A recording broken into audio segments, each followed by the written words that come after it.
Down the right field line, pretty well hit. LaVarn way is the right way here tonight. Yogi Berra said it's 90% mental, the other half is physical. My name is Ryan Lavarnway, Major League catcher and minor league grinder, and I've spent the last 15 years playing professional baseball while evolving my mindset. I'm fascinated by optimizing that 90%.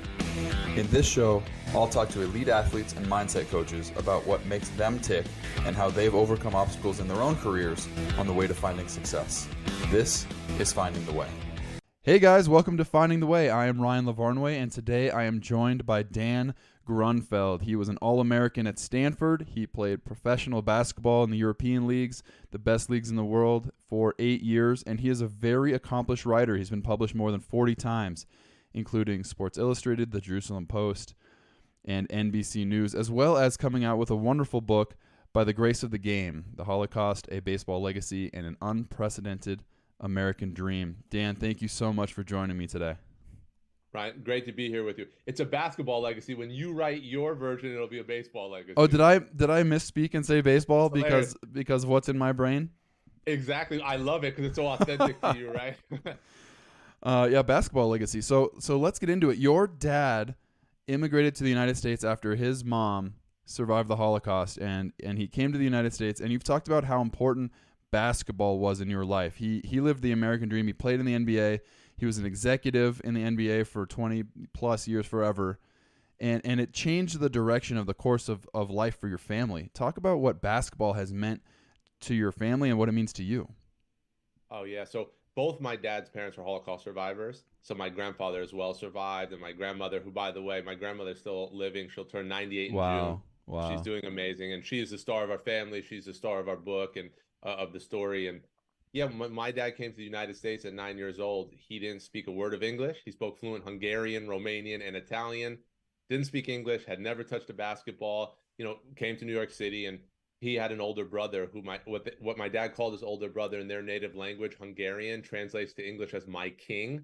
So that's how much my dad loved his older brother. And he was diagnosed with leukemia, and he passed away within a year. So at 17 years old as a young man. And so that was such a big tragedy. And, my dad was this immigrant kid in New York City, lost his brother, parents are Holocaust survivors. And so he went to the local playground, right, to make friends, learn English, heal from that loss. He started playing hoops. And, you mentioned kind of some of the success he had. He was a 9-year NBA player, All-American in high school, All-American in college, really became one of the most prominent Jewish athletes of all time, certainly, and a really prominent person in the world of basketball. And it was like the game that gave my family a future in America.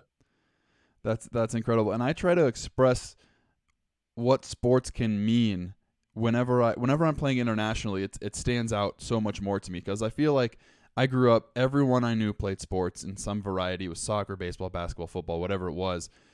But sports, it means so much more than just being a hobby. And you said that it changed the direction of the course of your family. And when I'm playing internationally, to me, it's something that can build bridges and unite communities and bring common ground to cultures that don't necessarily agree or politically get along. You have had so much success writing, and you're such a wordsmith. Can you express better than I can right now what the power of sports can be? Yeah, listen, I'll do my best, but I think you said it really well, right? Like sports, it's the great equalizer. And my sport is basketball, your sport is baseball, but sports in general, like the balls that you play with, they don't care what color your skin is, what language you speak, what religion you are, what country you're from.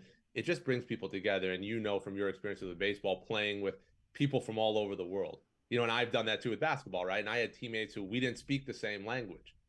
We couldn't speak, but the game brought us together, and we became friends, and we cooperated. And that's the great power of the game of basketball. And a part of my family story that connects to this, my dad, being this immigrant and losing his brother, my grandparents surviving the Holocaust.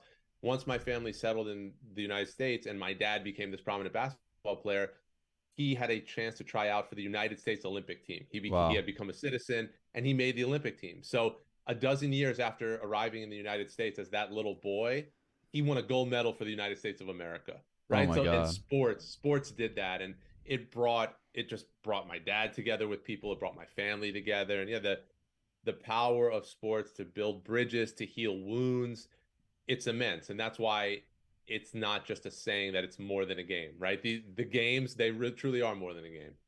Yeah, and you've talked about how meaningful going to Israel for the first time was for you, and I had the same experience where you played professional basketball in Romania, in Germany, in Spain, in Israel, and you got dual citizenship in Romania to play there. You got another citizenship in Israel in order to play there. I have dual citizenship in Israel at this point. It's really helped shape my self-identity.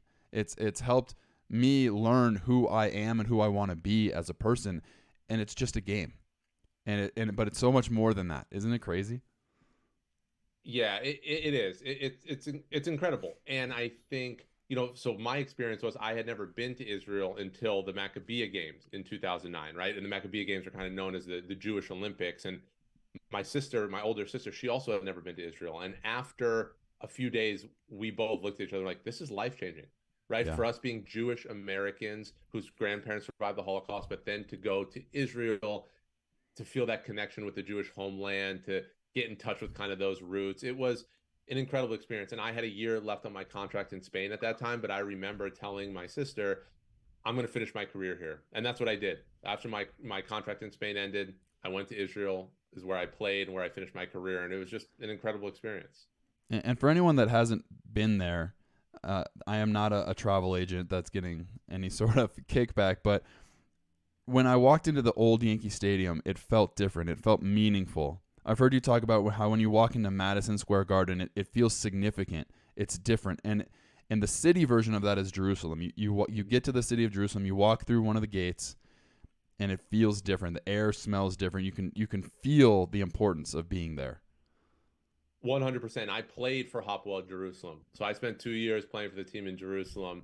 I write my book. My dad played for the New York Knicks, and he wore number 18, right, which is the most symbolic number in Judaism. As the only player in NBA history whose parents survived the Holocaust, for him to wear number 18 for the Knicks was really significant. Then for me, the grandson of Holocaust survivors, to play for Jerusalem also really meant a lot. But yeah, we would go to the old city after games and have dinner. And to your point, you can feel it. It's just, it's the cradle of civilization, not just the Jewish religion, but all religions. Really, Jerusalem is the center. And so I think it's true for Israel in general. When you're there, there's just something in the air, right? There's that culture, that history. You feel it as soon as you step off a plane. So I'm also not a travel agent or getting any kickbacks, but if I were, right, we could do well, because I always tell people, go to Israel. The food's great, the nightlife's great, the culture's great. You can't go wrong. Okay, well, so this is not a travel podcast. This is a mindset podcast where I like to peek behind the curtain of high performance. And you were top 1% basketball players that's ever been born. Let's talk about your perspective. I heard you talk about how when you're a kid and your goal is to play in the NBA, if you look at that from the perspective of a kid, it feels like the mountaintop is 1,000,000 feet high. But you talk about how your dad, who was an immigrant, who was just playing to make friends, who was trying to build bridges, he was always in the moment. So if your eyes are focused on that's a very different perspective, and that's a very different approach to take towards going towards a goal that it seems impossible or feels far away. Talk me through what your perspective was, what your dad's perspective was in your experience, and if someone listening to this has a goal that seems far away, what would you recommend? Let me address that last part first, right? Because it's always brick by brick. It's always step by step, right? And so and the goal should be 1,000,000 miles high, because that means it's big enough, right? You should try to shoot for the stars and all those things, but you have to focus on the work now. That's where it all happens. And I think that mindset, right, of just knowing that it's going to take work today, it's going to take positivity, and every single day you put one foot in front of the other. Yeah, 2, 3, 4, 10 years later, you're going to look up, you might be at the top of that mountain. And as it related to me, as I was born around the NBA basketball schedule. My birth was literally planned in between my dad's games with the Knicks, right? So my dad had 2 road trips, and my parents planned my C-section delivery so he could go on one road trip, be there for my birth, go on another road trip, be there for my bris, which is the Jewish ritual of circumcision on the 8th day, right? So I was literally born around basketball. It's all I ever thought about doing, was playing in the NBA like my dad. And I put pressure on myself because of that. and it drove me, it motivated me, but it also held me back at times. And I think that in my dad's case, being this immigrant who just kind of found basketball and it was salvation for him, he didn't have any big expectations or he didn't put the pressure. He was present. He was joyful and easy and natural, right? And it really blossomed. Sometimes when you squeeze onto something too tight, it slips out of your hands. And I felt that in my career a little bit. This I wanted it so bad, and that's a good thing. But there's always a law of diminishing returns at some point. I think the trick is figuring out how to strike that balance, because you want to be hungry, you want to be motivated, but you also want to be joyful and natural, because that's how you really perform your best. Yeah, I mean, I think anybody that wants to do something truly great and be truly one of the best in the world at something, there's a level of obsession that has to be present. You have to be obsessed to be great. And I have 100%. I have a quote from you that really, really got to me and really spoke to my heart. Nothing is more powerful than the human heart on fire. Yeah. Yeah. I wrote that in the book. I like that too. But it's true. And I know that because that's how I felt as a kid. I was just your words, obsession. And that's how I was. It's like it's all I wanted. It's, and I talk to kids, about my family story and about these themes. I said, listen, set the biggest goals you can, dream as big as you can. But when you do that, you just make a promise to yourself to outwork everyone else. Yeah. Right. So those things have to go hand in hand. And I luckily had that example from my grandparents, who came to the United States after what they went through and built a life, from my dad, who overcame so much adversity to become, very prominent in sports. And so I had that great example, but that was always my approach, man. It was just like, I want this so bad. It's so competitive. And I remember growing up, my dad saying to me, there's always someone working on their game. There's always, and it's true, right? There's always someone working on their game. And it's great to succeed in athletics or anything you want to do. It feels good. And because it feels so good, there's so many people who want it. So it's competitive. So you have to want it worse. Do you think you'll encourage your kids to play sports? Or do they already? Do they love it? Actually, it's my oldest son's birthday tomorrow. He'll be 4 years old, and my youngest just turned 1. So they're very young. I want them to do what they get joy out of and what they like. As any parent, you want to see your kids do things that they love. I will encourage them to play sports to the extent that their sports are what they want to do, because I've seen what can come from being an athlete. And I'm not talking about championship rings or scholarships or newspaper articles or praise or anything like that. But those things are nice. And, we like those things when they happen. But it's what I really take away, and we're in the same boat, that we had long careers in our sports, the communication skills, the dealing with adversity, overcoming obstacles, learning how to cooperate with people you like a lot and maybe you don't like as much, learning how to take direction and take criticism. There's so many things about being an athlete that are transferable life skills that you acquire. And I just think it's such an amazing place to figure out how things work, but also to figure out how you work, So for those reasons, like, to play a team sport, I'll definitely encourage my kids to do it if it's what they want to do. You can't force them, of course. Yeah. Learning how to win, how to lose appropriately, how to share, how to be a part of something bigger than yourself. Exactly. And when I said to you championships and scholarships, in my head, it's failure, missing the big shot, being criticized, being benched, like all the things that I mentioned in the first bucket happened to me, but all the things in the second bucket happened to me too. Yeah. And you could say the same thing, right? I'm sure you hit so many grand slam home runs, but you struck out in big moments. Like, this is what sports teaches us. Yeah. I retired a couple weeks ago. At the time that we're recording this, at least. I don't know when it will be released, but somebody did the math on at least the positives of my career. And I had a lot of time in the minor leagues compared to the big leagues, but I hit 154 professional home runs, but I think I've struck out over 900 times. So the ratio of success to failure in the perspective of what makes a good baseball player is pretty awesome. But from the perspective of just 1-to-1 ratio, there's a lot more failure than there is success, especially in my game. 100%. And in your game, like you said, like, if you 1 out of 3 times you get a hit, you're in the Hall of Fame, right? Absolutely. So those are really low probabilities. But in basketball, it's the same story. And by the way, like, for me, who I was a good player at Stanford, I had a good professional career. Sure, I failed a ton, I've succeeded a ton. But even if you look at a LeBron James, who's one of the greatest players to ever touch the ball, he could say the same things Yep. about struggles he had, things he had to overcome, right? It doesn't stop. The higher you get, of course, Jordan has that. Michael Jordan, of The course, famous has quote. I that, was just thinking of that. Yeah. right? Like I succeed because I failed so many Yeah, times. I've missed 960 shots. I've missed 26 game-winning shots, something to that effect. And I've made the game-winning shots, and I won the championships because of those failures. Right. So even MJ, the greatest, Yep. talks about that. And that's what sports does. I mean, it's just this amazing vehicle to, again, like learn about yourself, learn about other people, cooperate, coordinate. It's sports are beautiful. So speaking of failure and overcoming failure to get to success, let's go back to your career at Stanford. Your sophomore year, your team was ranked number 1 in the country to start the year. You started 26-0. You had come out of college as a top 100 player, and you said that you were the worst player on the team your sophomore year. You were averaging 3 points per game, not getting a ton of minutes, and then Yeah. you worked 8 hours a day, 1,000 shots a day, and were voted most improved player in the country. In the junior year, you were him. Talk Yeah. about the failure and the success journey there. Yeah, without a doubt. So, like you said, my sophomore year, we were great, top team in the country. And I had a really good career in high school, and I had a strong freshman year. So there was some good momentum behind me, but I just struggled my sophomore year. I didn't, and you know how it is as an athlete. If you don't have confidence, if you don't have belief, and I was very much like that. I was just, I couldn't get out of my own head, couldn't get out of my own way.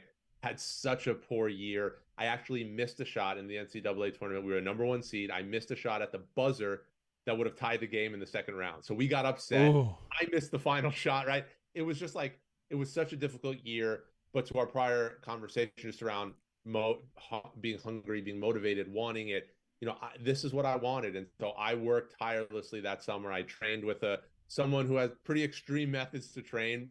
And I pushed myself, and he pushed me. And I came back from averaging 3.5 points per game my sophomore year. And I write this in my book, and I think it's true. There probably wasn't another team in the conference that would have taken me, because I was played so poorly that year. My junior year, just 6 months later, right when the season started, I was one of the best players in the country at my position. So I went from averaging 3.5 points per game to averaging 18 points per game. I was a first team all conference selection. My season unfortunately ended that year with a really bad knee injury, and that was another thing I had to overcome. But it really just proved to me the power of hard work. I was the same player. I was the same person. And yes, I had a little bit more opportunity my junior year, but I just rolled my sleeves up, and I didn't take no for an answer. I said, listen, I'm going to come back hardened physically, mentally. I'm not going to stop. And, I got to where I wanted to be. can we dive into that transformation and the mindset shift? What brought you from the self-proclaimed worst player on the team to the guy the next year, the most improved player in the country? Yeah. Well, so I know I had ability, right? So maybe I performed as the worst player, but I knew I had, because we would have NBA players come through Stanford during the summer, and I would compete with them. I would hold my own. And I said, wow, if I have the ability to play with NBA players, yet I'm doing so poorly on the court, right? Those things don't quite vibe. So what I just really pushed myself to the limit, physically and mentally. And my trainer, he told me, he said, listen, your mind will always give out before your body, and I'm going to push you. And he did push me. And the one thing I had was I wouldn't quit, right? And it hurt, and there was pain, but I didn't quit, right? And so my stamina, my strength, it all, my shooting ability. And I write in my book, when I came back to campus after the summer of working so hard, my fingers were swollen, and I actually had to go see a doctor for my hand. And the doctor said, it's just overuse, because I had shot so many damn basketballs that my fingers were swollen. And I remember telling my trainer, like, everyone's in trouble.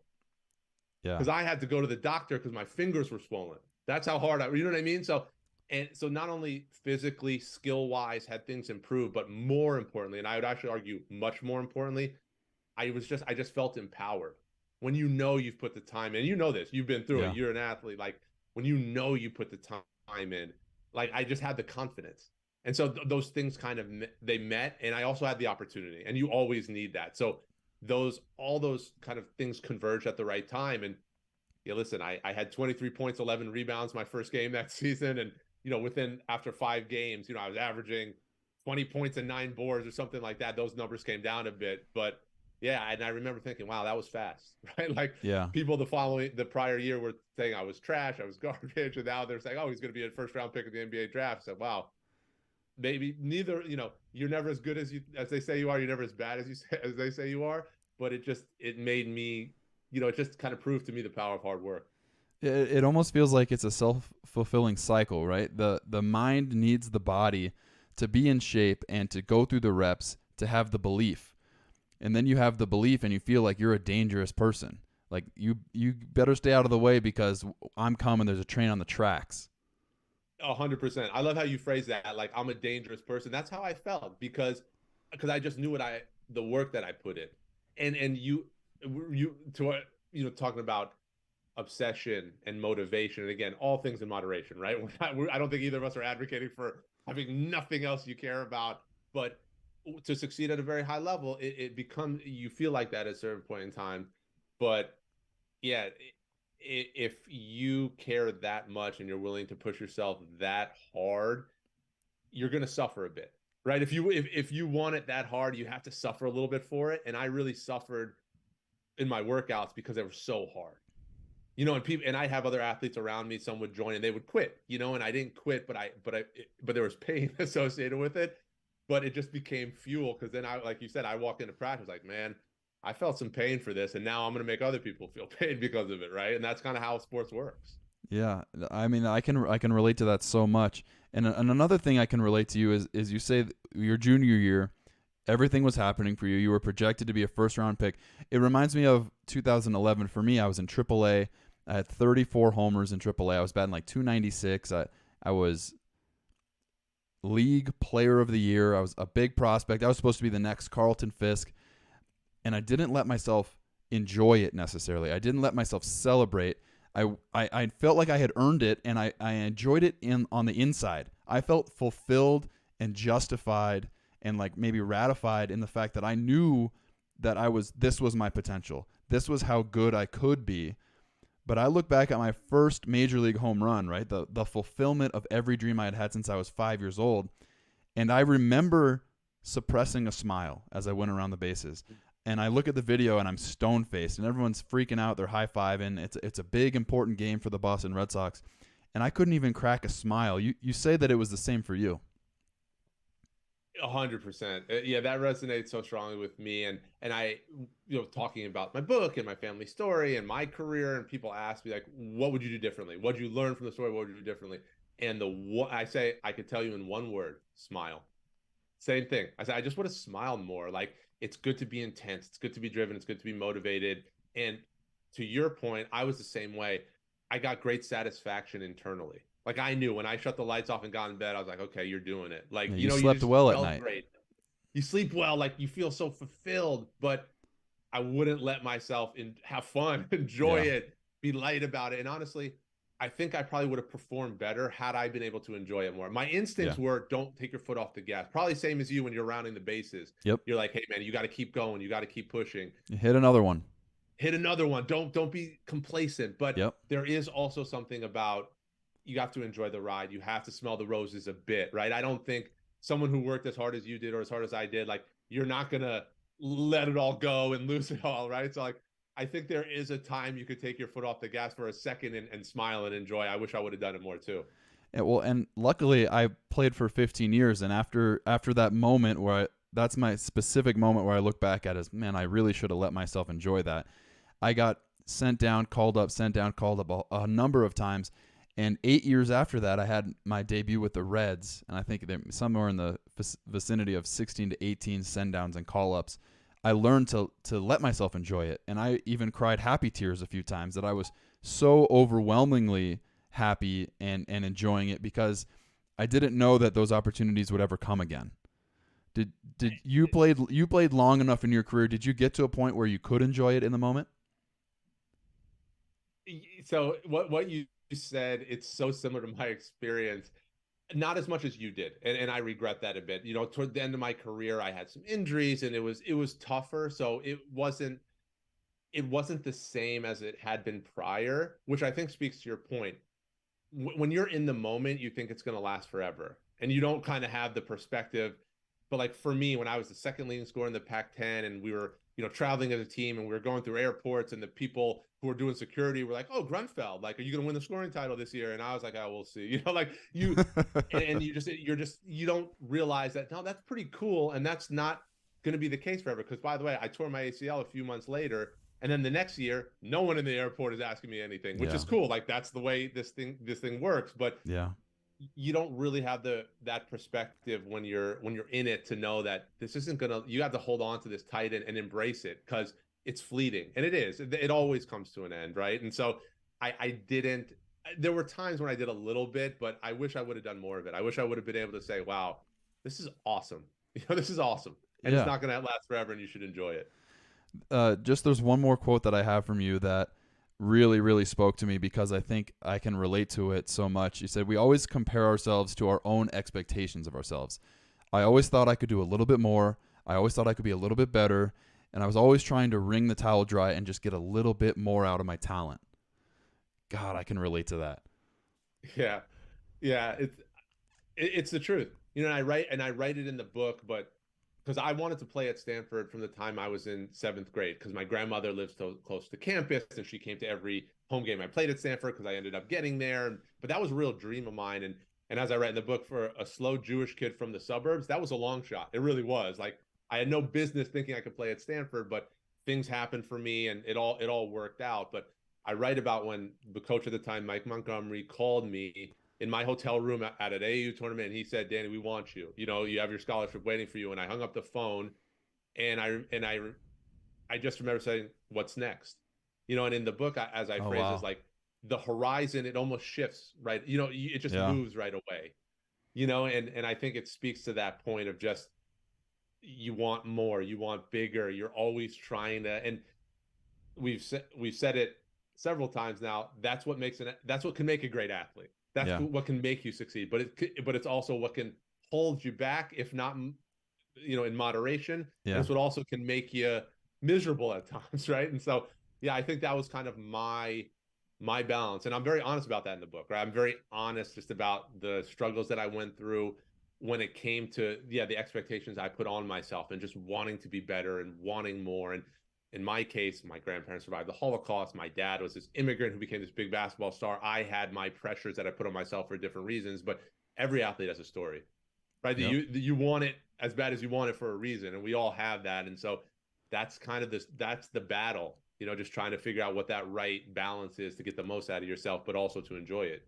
100%. And the fact that we both had unimaginable success, great careers, a lot to be proud of, and we still both want a little bit more. And I think everybody always still wants a little bit more.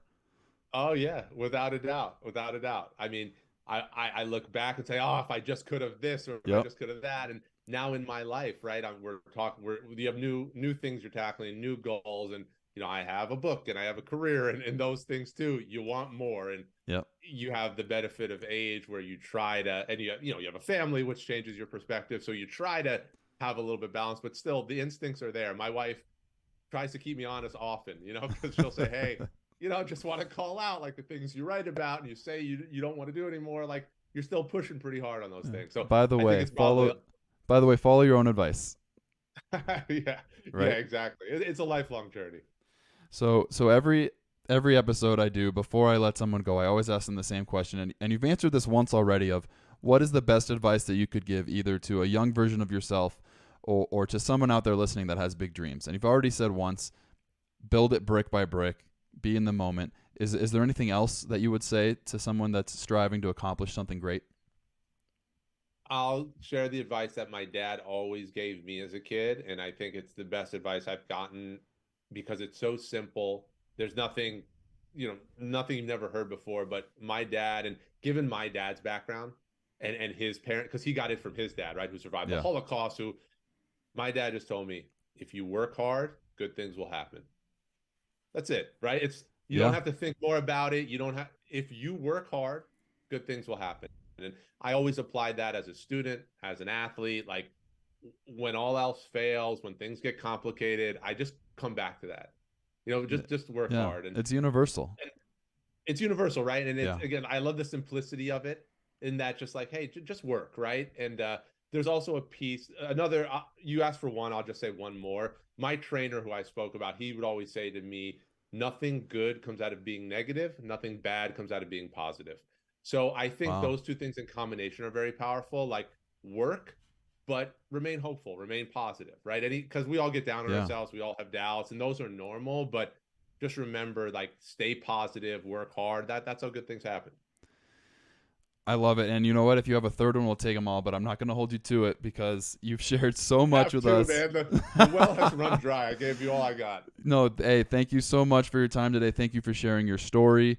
Thank you for sharing your wisdom and your advice. I can't wait to pick up a copy of your book, By the Grace of the Game, The Basketball Legacy, not the Baseball Legacy. Oh, basketball legacy, that's right. Dan Grunfeld, I'm Ryan Lavarnway. This has been Finding the Way. Thank you so much, and we'll see you next time. Thanks for listening to Finding the Way with Ryan Lavarnway. Find previous episodes on Apple Podcasts, Spotify, or wherever you listen to podcasts.